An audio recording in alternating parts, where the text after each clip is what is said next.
The election day descended into chaos in Tanzania as hundreds took to the streets protesting the exclusion of President Samia Suluhu Hassan's two biggest rivals from the presidential race. Protests broke out in Tanzania's main city of Dar es Salaam and several other cities on polling day. The police reportedly fired gunshots and tear gas to disperse the protesters, with unconfirmed reports of 70 people being dead. The streets of Tanzania are alive with defiance. Smoke rises from barricades, shouts echo through city squares, and a nation's anger pours into the open. Citizens, both men and women, storm a gas station owned by a political elite, seizing what has been denied to them, cooking gas, a symbol of survival. This is more than protest. This is a statement. The people will no longer be silenced. On the 30th of October, Tanzania erupted. Across Mwanza, Dar es Salaam, and Dodoma, citizens risked their lives to challenge a political system they say has failed them. Curfews, military crackdowns, and internet blackouts could not stop them. Today, we dive deep into the stories behind these streets of fire, examining the politics, the history, and the stakes for a nation at the brink. Welcome to the African Discovery, where we uncover Africa's untold stories and explore the deeper meaning behind today's biggest events.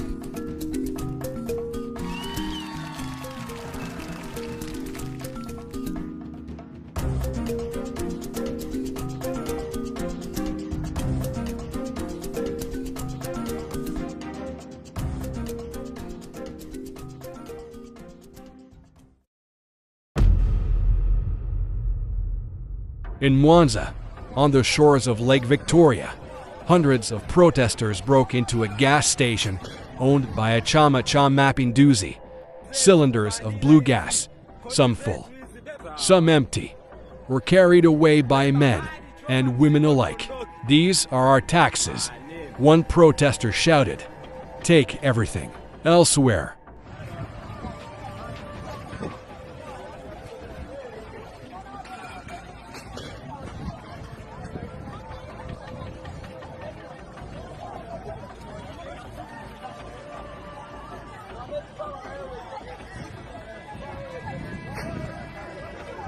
hizi ni hela zetu kumanina, hizi kodi zetu hizi, beba zote mama, choma na kituo hiki kumanina zawa, beba mali, choma mzigo, tuondoke manina.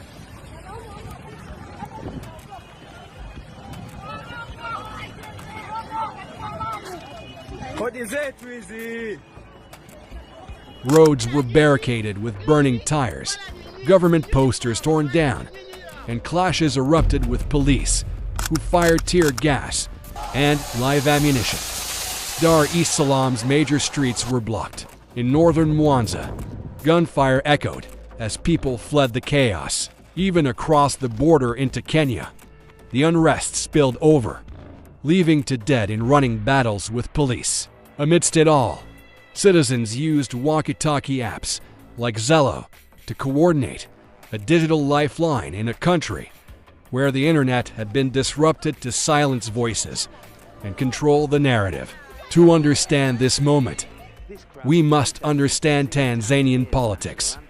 Chama Cha Mapinduzi, the party of the revolution, has ruled Tanzania since independence. Its dominance has defined the nation's political landscape, shaping policies, institutions, and even daily life. Samia Suluhu Hassan, naapa kwamba nitakuwa mwaminifu kwa Jamhuri ya Muungano wa Tanzania. President Samia Suluhu Hassan, Tanzania's first female president, took office in 2021 after the sudden death of John Magufuli.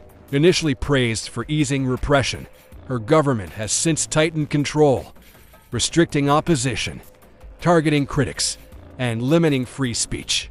They have been using very repressive laws that are very vague, applying them differently to the opposition, to the citizens, to the journalists, just to keep them repressed. So with this human rights crisis, we are seeing silenced voices, we are seeing a repressed opposition, and we're seeing very little civic participation. Well, there are 16 other candidates.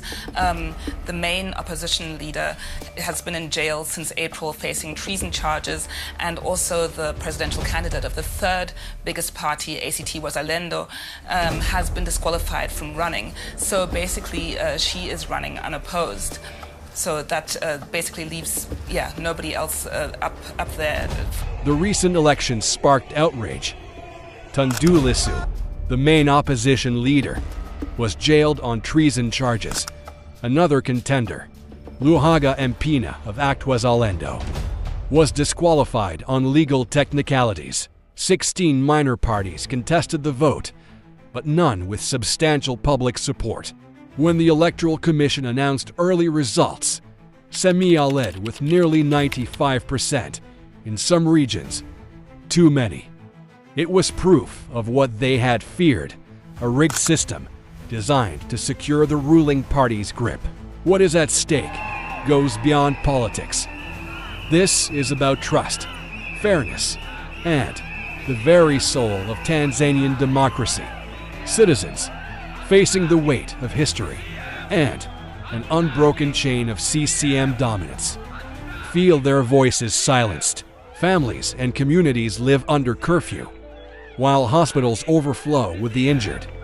Reports suggest over 30 protesters have been killed, with hundreds more wounded or detained. Business owners watch as streets burn and their livelihoods crumble. The internet blackout has made communication difficult, but also symbolic. Control of information has become a weapon used to isolate communities and prevent accountability. Yet, Tanzanians persist, fearless, defiant, determined to be seen and heard. We have finally made it, and we're ready to march forward. The president should get out of the way. We have been silent for so long. What have we been doing? National leaders describe the unrest as caused by bad characters who wish ill for this country. Military Chief Gen Jacob Mukunda justified the crackdown as a defense of property and order. Meanwhile, Amnesty International calls for restraint, condemning civilian and police deaths as deeply disturbing. Internationally, the European Union labeled the elections as fraudulent, a process manipulated over months. The U.S. Embassy warned travelers of disruptions.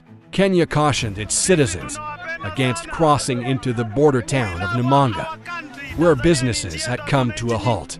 Even as authorities enforce curfews and police barricades, Tanzanians continue to push back, showing the world that civil unrest is not merely a reaction.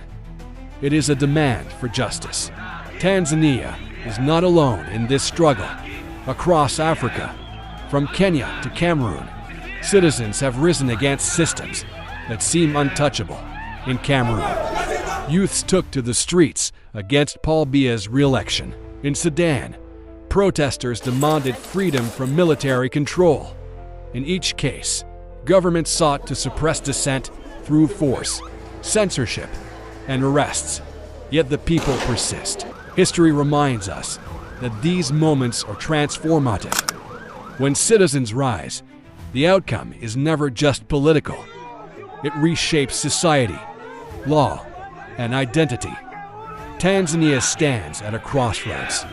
Its path uncertain, but its voice undeniable. What comes next is unclear. Will President Samia consolidate power, using curfews and crackdowns to maintain order? Or will Tanzanians continue their fight for accountability, pressing for elections that reflect their will? One thing is certain: the country has awakened. The streets, once quiet, now echo with the rhythm of dissent. The events of October 30th may mark a turning point, a challenge to the notion that CCM's dominance is unshakable. In Mwanza, Dar es Salaam, Dodoma, and beyond, Tanzanians have shown courage, determination, and a refusal to be silenced. Their struggle is not just about elections. It is about dignity, representation, and the right to a future they can shape. You've been watching The African Discovery, uncovering Africa's untold stories. Subscribe for more deep insights shaping the continent's tomorrow. To watch protest of Gen Z uprising in Cameroon against Paul Biya re-election, click the thumbnail on screen.